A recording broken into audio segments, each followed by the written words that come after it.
সময় সময় শুধুমাত্র ক্যালেন্ডারের পাতায় কিছু সংখ্যার নাম নয়, ঘড়ির কাঁটা নয়। সময় মানে ইতিহাস, সময় মানে পরিচয়। আর বাঙালির এই নতুন পরিচয়ের নাম, বাঙালির এই নিজস্ব পরিচয়ের নাম বঙ্গাব্দ।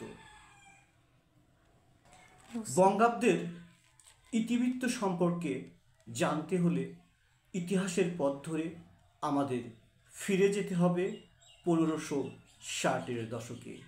ভারতবর্ষের মসনদে তখন সম্রাট আকবরের অবস্থান। সম্রাট তার সাম্রাজ্যে রাজস্ব আদায় করেন হিজরি সন অনুযায়ী, অথচ হিজরি সনের সাথে আমাদের কৃষকদের কোনো সম্পর্ক নেই। হিজরি সনের সাথে ফসলের কোনো সম্পর্ক নেই। ফসলের সম্পর্ক সূর্যের আলো এবং ঋতুপথের পরিবর্তনের উপরে। ফলে কৃষকরা বিপদে পড়ে যান। যখন খাজনা দেওয়ার সময় পার হয়ে যায়, তখনও কৃষকদের ফসল পড়ে থাকে মাঠ প্রান্তরে। এই নিয়ে প্রজাদের মতো সম্রাট নিজেও নিরুপায় হয়ে তিনি রাজ জ্যোতিষী আমির ফতুল্লা সিরাজিকে ডাক দেন, যিনি সৌরপঞ্জিকার ভিত্তিতে তৈরি করেন নতুন একটি বর্ষপঞ্জি, যার নামকরণ করা হয় তারিখ-ই-ইলাহি।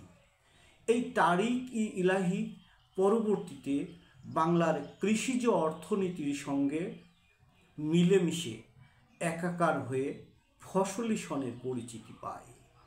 আর কালের পরিক্রমায় ফসলি সন রূপান্তরের মাধ্যমে বাংলার মাটিতে হয়ে ওঠে বঙ্গাব্দ বা বাংলা সন।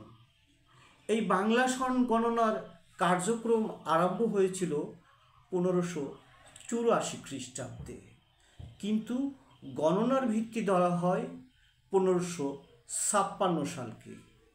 এই 1556 সালকে ভিত্তি ধরার পিছনে ঐতিহাসিক একটি কারণ রয়েছে।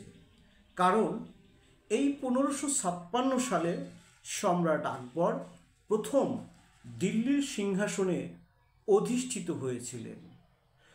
1556 সাল মূলত সম্রাট আকবরের ক্ষমতার মসনদে বসার সময়, অর্থাৎ বঙ্গাব্দ কেবলমাত্র একটি সন তারিখ নয়, বঙ্গাব্দের সাথে জড়িয়ে আছে রাষ্ট্রীয় ক্ষমতা গ্রহণের ইতিহাস।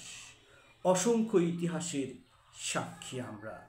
ইতিহাসের পথ বেয়ে সম্মুখের দিকে এগিয়ে চলেছি। ইতিহাসের পথ বেয়ে আমাদের আরও এগিয়ে যেতে হবে। বিনির্মাণ করতে হবে অসাম্প্রদায়িক বাংলাদেশ। সেই অসাম্প্রদায়িক বাংলাদেশ বিনির্মাণের আহ্বান জানিয়ে আমি আপনাদের সবাইকে নববর্ষের শুভেচ্ছা জানাচ্ছি।